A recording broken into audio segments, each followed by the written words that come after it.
Un étudiant pauvre épousant une millionnaire de 71 ans, 7 jours plus tard, il fut choqué par ce qu'il vit. La caméra s'ouvre sur un petit appartement modeste à la périphérie de Zagreb. Les murs écaillés et le mobilier usé racontent l'histoire de jours meilleurs. Ivan Kovačić, un jeune homme de 23 ans avec de profonds cernes et les cheveux en désordre, est assis à la table de la cuisine, entouré de piles de factures et d'avertissements en rouge. Ses mains tremblent alors qu'il ouvre une nouvelle enveloppe. Dernier avertissement avant expulsion est écrit en grandes lettres. Ivan passe ses mains sur son visage, portant le poids du monde sur ses jeunes épaules. « Ivan, tout va bien, mon fils ?» Une voix faible provient de la pièce voisine.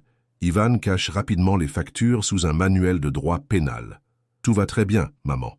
Je n'apprends que pour l'examen de demain. » Il se force à sourire, se lève et se dirige vers la chambre. Sa mère, Mirjana, est allongée dans son lit, pâle et fragile. Le cancer l'a beaucoup affaiblie ces derniers mois, depuis la mort soudaine de son père. Les médicaments sur la table de chevet semblent diminuer chaque jour, tout comme les économies familiales. « Tu ne devrais pas être à l'université ?» demande-t-elle, inquiète. « Aujourd'hui, j'ai cours seulement l'après-midi. » Encore un mensonge. Ivan a séché les cours en essayant de décrocher un autre job, le 3e.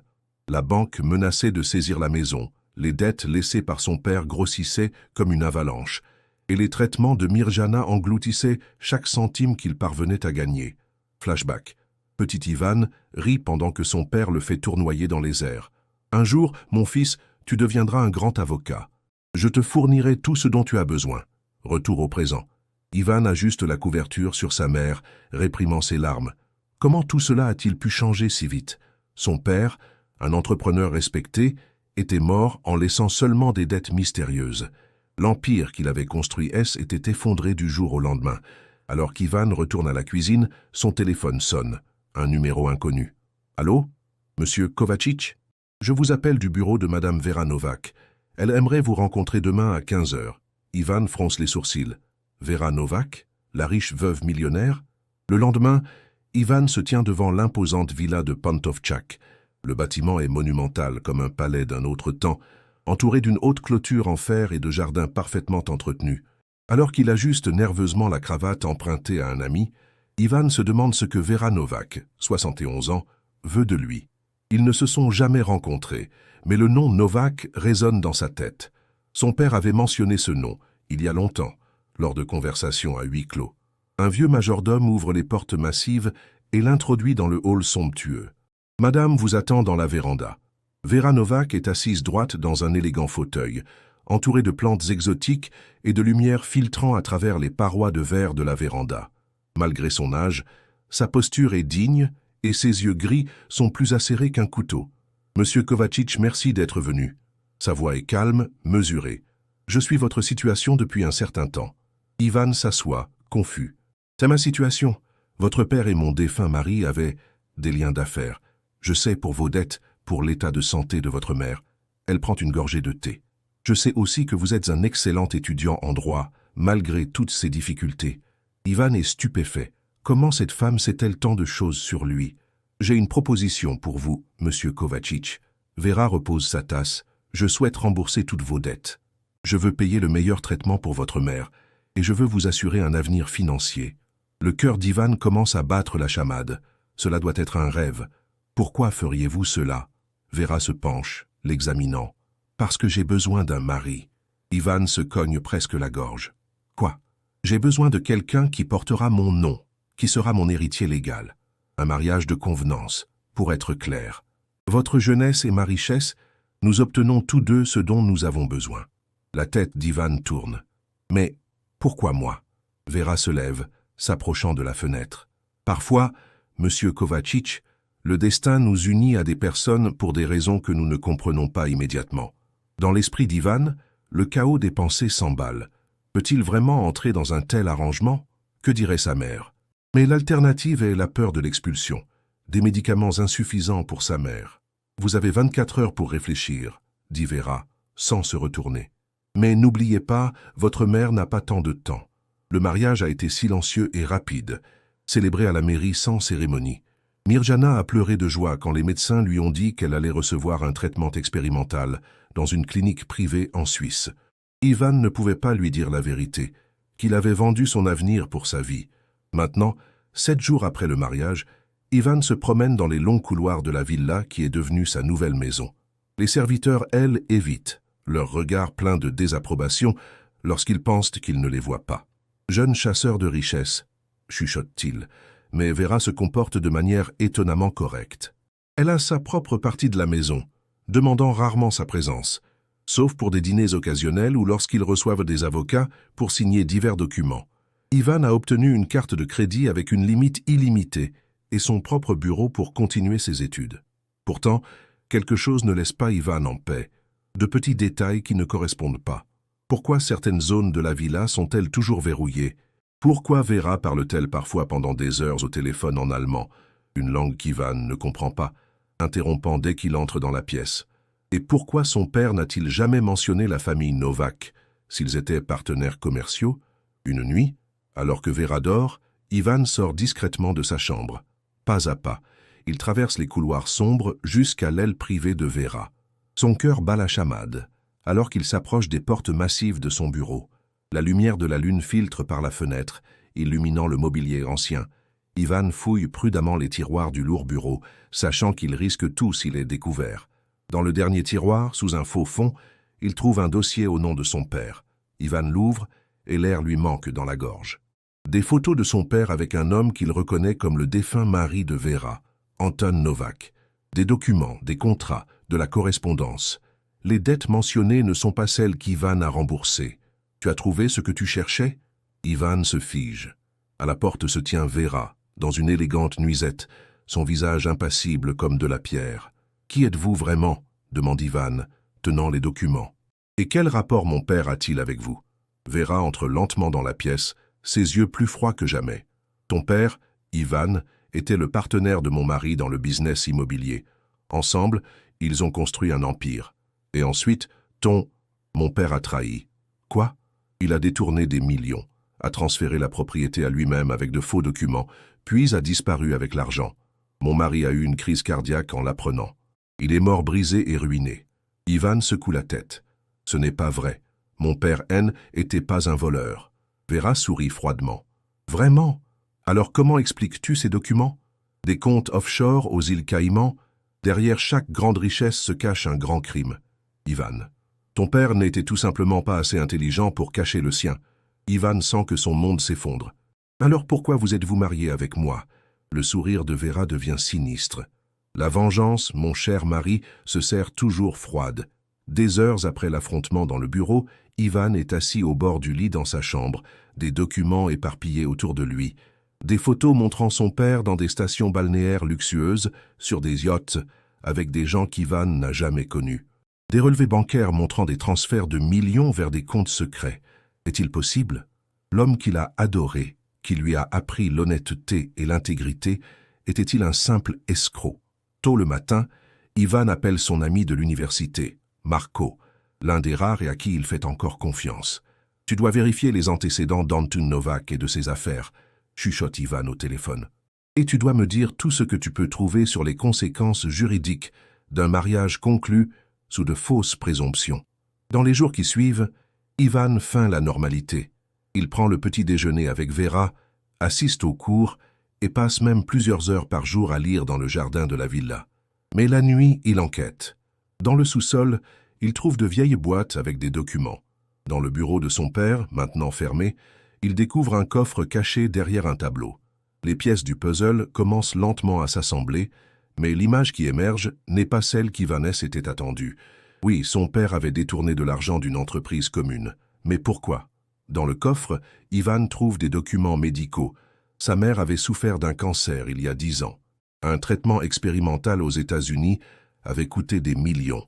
L'argent que son père avait pris n'était pas allé vers des yachts et du luxe, mais pour sauver la vie de Mirjana. Mais il y a aussi un autre côté à l'histoire. Dans les documents de Vera, Ivan trouve des preuves qu'Anton Novak a blanchi de l'argent pour une organisation criminelle pendant des années, qu'il a acquis son capital de départ par des fraudes. Son père a peut-être volé, mais à des voleurs. Marco apporte des nouvelles encore plus choquantes. Vera a tout planifié. J'ai découvert qu'elle avait un détective privé qui t'a suivi pendant des mois. Elle savait exactement quand tu serais le plus vulnérable. Mais pourquoi le mariage? Elle aurait pu me détruire sans ça. L'expression de Marco devient sérieuse. Le contrat prénuptial que tu as signé, l'as-tu lu? Ivan secoue la tête. Il était désespéré. Et Vera avait insisté sur le fait que ce N n'était qu'une formalité. Si tu essaies d'annuler le mariage ou de divorcer dans les 5 premières années, tu admettras automatiquement ta culpabilité pour fraude financière. Tu reprendrais toutes les dettes de ton père, plus des pénalités. Nous parlons de millions d'euros. Ivan ressent la nausée. Je suis pris dans un piège. Il y a encore autre chose, ajoute Marco. Vera a récemment changé son testament. Si elle meurt pendant que vous êtes mariés, tu hérites de tout. Mais si tu meurs, quoi? Tout va à une fondation qu'elle contrôle. Elle a pris une assurance vie sur toi, Ivan. Une police de 5 millions d'euros. Une peur glaciale rampe le long du dos d'Ivan. Il ne s'agit pas seulement de vengeance. Vera veut qu'il souffre, qu'il soit piégé, puis... Quoi? Disparaître dans un accident malheureux? Cette nuit-là, se réveillant d'un sommeil agité, Ivan remarque une ombre à la porte. Quelqu'un l'observe. Lorsqu'il se lève du lit, l'ombre disparaît. Sur la table de nuit, où il n'y avait rien avant, se trouve une tasse de thé. Ivan ne la touche pas. Au lieu de cela, il prend son téléphone et envoie un message urgent à Marco. « Sors-moi d'ici. Je pense qu'elle veut me tuer. »« Tu ne peux pas juste partir », avertit Marco alors qu'ils sont assis dans un petit café loin de Pantovtchak. « Ses avocats te détruiraient. Nous devons être plus malins qu'elle. » Ivan tambourine nerveusement des doigts sur la table. « Elle a déjà essayé de mettre quelque chose dans ma boisson. Cette nuit, j'ai verrouillé les portes et poussé une armoire devant elle. » Marco se penche en avant. « J'ai un ami, Pétard. Il travaille comme détective privé. Il était autrefois dans la police, spécialiste des crimes économiques. Il peut nous aider, mais ça prendra du temps. »« Le temps est ce que je n'ai pas, » répond Ivan. Puis il s'arrête, réfléchissant. « À moins que je ne peux pas fuir le mariage, mais je peux lui faire savoir que je connais son plan. » Dans les jours qui suivent, Ivan change de tactique. Au lieu de éviter Vera, il cherche sa compagnie. Il pose des questions sur son défunt mari, sur les empires commerciaux qu'ils ont construits. « Tu sais, c'est fascinant de voir comment mon père a réussi à cacher tant de preuves, » dit Ivan un soir pendant le dîner, observant Vera qui baisse la fourchette avec raideur. On pourrait penser qu'une personne impliquée dans des affaires illégales serait plus prudente. Le regard de Vera devient acéré. « À quoi tu fais allusion ?» Ivan sourit. « Je réfléchis simplement à voix haute. Par exemple, je me demande si la police serait intéressée par des documents sur le blanchiment d'argent que j'ai trouvé cachés dans la maison de mon père. Des documents montrant qui était le véritable cerveau derrière l'opération. » Vera reste calme, mais Ivan remarque que ses doigts serrent le verre de vin. « Choisis bien tes mots, jeune homme. »« Oh, je suis très prudent. En fait, je suis tellement prudent que j'ai fait des copies de tous les documents. Et je les ai envoyés à plusieurs adresses, avec des instructions pour les ouvrir si quelque chose m'arrivait. C'est un bluff, mais Ivan voit qu'il touche une corde sensible. Vera pose lentement son verre. « Que veux-tu » ? Tout d'abord, plus de thé ni de tentative d'empoisonnement. Deuxièmement, ma mère reste à la clinique jusqu'à la fin de son traitement. Et troisièmement, toi et moi allons discuter d'un divorce qui ne mènera pas à ma ruine financière. Vera se penche en arrière, elle étudiant avec un nouveau respect. Peut-être que tu es plus comme ton père que je ne le pensais. 2 semaines de trêve tendue passent. Ivan continue de vivre dans la villa, mais maintenant il mène ouvertement sa propre enquête. Peter, l'ami de Marco, lui a fourni des preuves sur le passé de Vera, sur la façon dont elle a également été impliquée dans des affaires louches de son mari, comment elle a extorqué des politiciens, comment elle a détruit de nombreux rivaux commerciaux. Un soir de tempête, alors que le tonnerre secoue Zagreb, Ivan entre dans le salon privé de Vera sans frapper. Elle est assise près de la cheminée, lisant un livre, apparemment sereine. « Il est temps de connaître la vérité, » dit Ivan, posant un gros dossier sur la table basse entre eux. Vera ferme lentement son livre. « Quelle version de la vérité proposes-tu » ? Pas une version, juste la vérité. Ivan ouvre le dossier. « Ton mari et mon père n'étaient pas seulement des partenaires commerciaux. Ils étaient amis. Ensemble, ils ont découvert que le politicien local que tu soutenais prenait des pots de vin pour des permis de construire. » Vera ne montre aucune réaction. Mais Ivan continue. « Quand ils ont menacé de le dénoncer, il a engagé des gens pour les faire chanter. Mon père avait une femme malade et un fils dont il s'occupait. Ton mari t'avait, toi. Et tous les deux ont cédé au chantage. » « Théorie intéressante, » commente Vera froidement. Ce n'est pas une théorie. Ivan sort un rapport de police. Peter a trouvé une enquête étouffée. Ton mari n'est pas mort d'une crise cardiaque. Il a été tué. Et tu le savais. Pour la première fois, Ivan voit une fissure dans la façade de Vera. Ses yeux montrent brièvement de la douleur. Mon père n'a pas volé d'argent, continue Ivan. Il a été un bouc émissaire. On a tout mis sur lui, puis on l'a éliminé. Sauf qu'il n'y avait pas assez de preuves pour clore l'affaire. Tu as une imagination débordante, dit Vera, mais sa voix tremble maintenant. Ivan se penche en avant. Pourquoi t'es-tu vraiment mariée avec moi, Vera?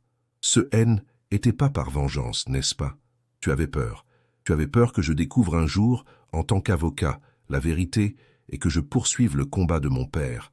Alors tu voulais me garder près de toi, me contrôler. Et puis, quand je deviendrai trop dangereux, tu ne sais pas de quoi tu parles. Vera se lève, son corps usé soudainement fragile. Je sais que tu étais amoureuse de mon père. Ivan lance son dernier atout. Il sort de vieilles photos, des lettres qu'il a trouvées cachées dans un compartiment spécial de l'armoire de Vera. Il t'a rejeté à cause de ma mère, et tu ne lui as jamais pardonné. Vera s'effondre dans le fauteuil, les larmes coulant enfin sur son visage. Ton père était l'unique homme que j'ai jamais aimé, murmure-t-elle. Antin a découvert. Il a menacé de me laisser sans rien. Et puis les choses ont dégénéré. Tu as organisé l'assassinat de ton propre mari, dit Ivan, désormais certain. Et tu as essayé de faire porter le chapeau à mon père. Vera ferme les yeux. Je ne voulais pas qu'il meure. Je voulais juste qu'il paye pour ce qu'il m'avait fait. Elle ouvre les yeux, regardant Ivan. Et puis tu es apparu si semblable à lui, sa copie.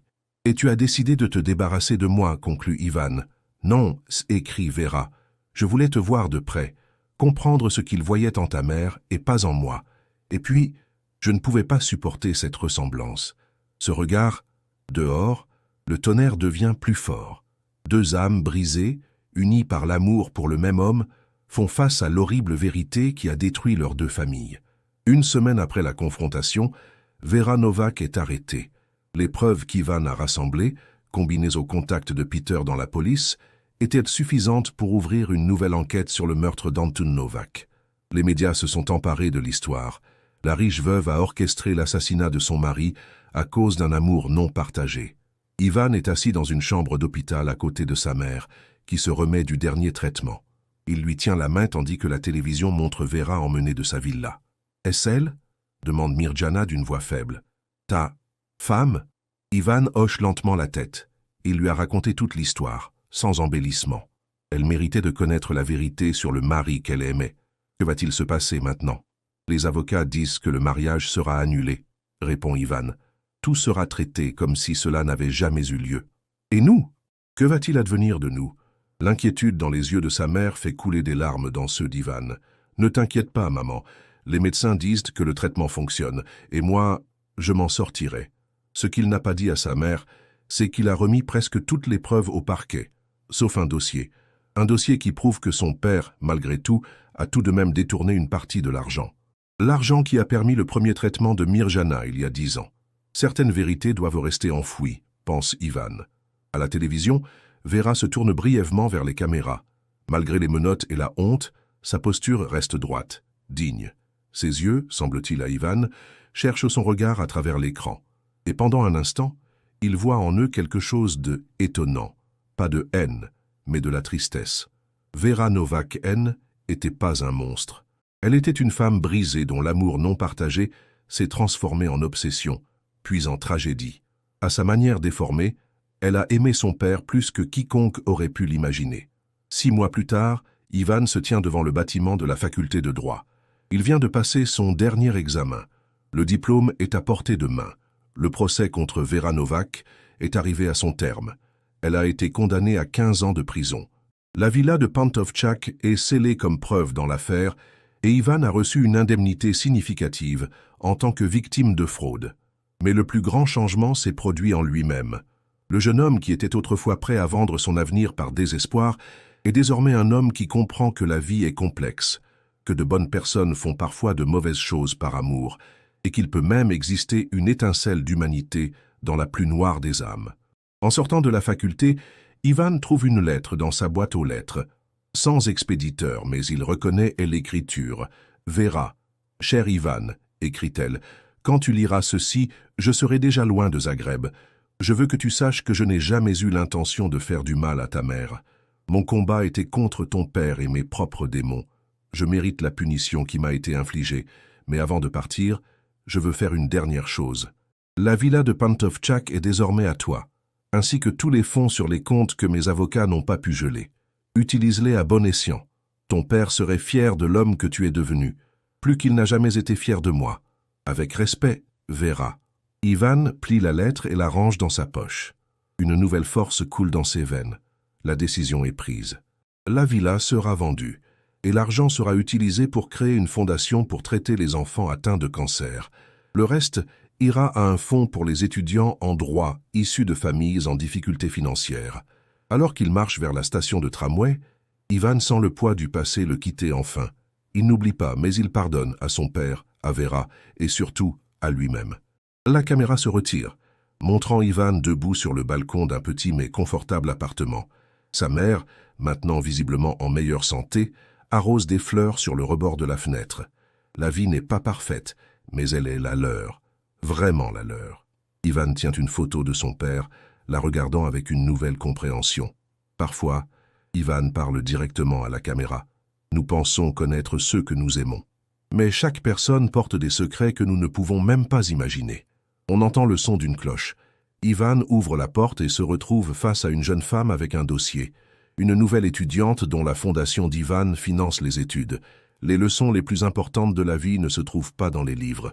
Continue la voix d'Ivan, tandis que nous le voyons introduire la jeune fille dans l'appartement et la présenter à sa mère.